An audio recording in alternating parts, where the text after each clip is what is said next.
கிறிஸ்தவ மார்க்கத்திலே இருந்து ஒரு மனிதர் இஸ்லாத்தை தழுவிய உடனே ரசூலுல்லாஹி ஸல்லல்லாஹு அலைஹி வஸல்லம் அவருக்கு எப்படிப்பட்ட உன்னதமான கண்ணியத்தை கொடுத்தார் என்றால், வஹியை எழுதுகிற துறையில் ரசூல் ஸல்லல்லாஹு அலைஹி வஸல்லம் சூரத்துல் பக்கரா, ஆல இம்ரான் போன்ற அத்தியாயங்களை எல்லாம் மனப்பாடம் செய்து மதீனா முழுக்க மக்கள் மத்தியிலே போய், நான் எழுதி கொடுப்பதைத்தான் உங்களுடைய தூதர் உங்களுக்கு சொல்லுகிறார், நான் எழுதி கொடுத்தால்தான் அவருக்கு வகியே வரும், அதைத்தான் அவர் உங்களுக்கு சொல்லுகிறார், அவருக்கெல்லாம் ஒன்று வகி அல்ல என்று வகியோடு விளையாடினான் அந்த பாவி.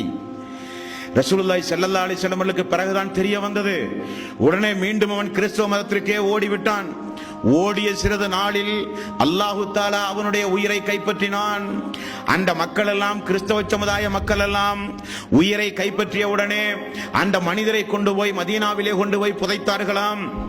இரவிலே புதைத்து பகலிலே வந்து பார்த்தால் பூமிக்கு வெளியே அந்த மனிதன் தூக்கி வீசப்பட்ட நிலையிலே இருக்கிறான். உடனே கிறிஸ்தவர்கள் எல்லாம் ஒன்று கூடி, நம்முடைய சகோதரன் இஸ்லாத்தை தழுவி மீண்டும் கிறிஸ்தவராக மாறிய காரணத்தினால் முஹம்மதுடைய தோழர்கள் தான் இந்த குழியை தோண்டி அவரை மேலே தூக்கி வீசியிருக்கிறார்கள் என்று எண்ணி இரண்டாவது முறையாக மீண்டும் கொஞ்சம் ஆழமாக தோண்டி இரண்டாவது முறையாக அடக்கம் செய்தார்களாம்.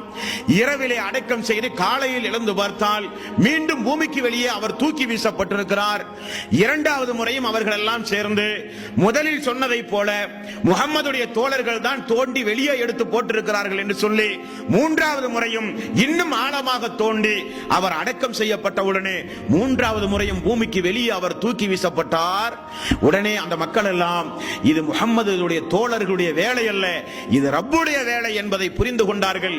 அவர் அடக்கம் செய்யப்படாமல் மேலேயே கிடந்து அழுகி துர்நாற்றம் அடைந்து அவர் நாசமாய் போனார் என்கிற ஒரு செய்தியை புகாரி 3617 நபிமொழியிலே நீங்கள் பார்க்கலாம். அல்லாஹ்வுடைய வேதத்தோடு விளையாடிய மக்களுக்குரிய தண்டனை அல்லாஹ் விடுவானா?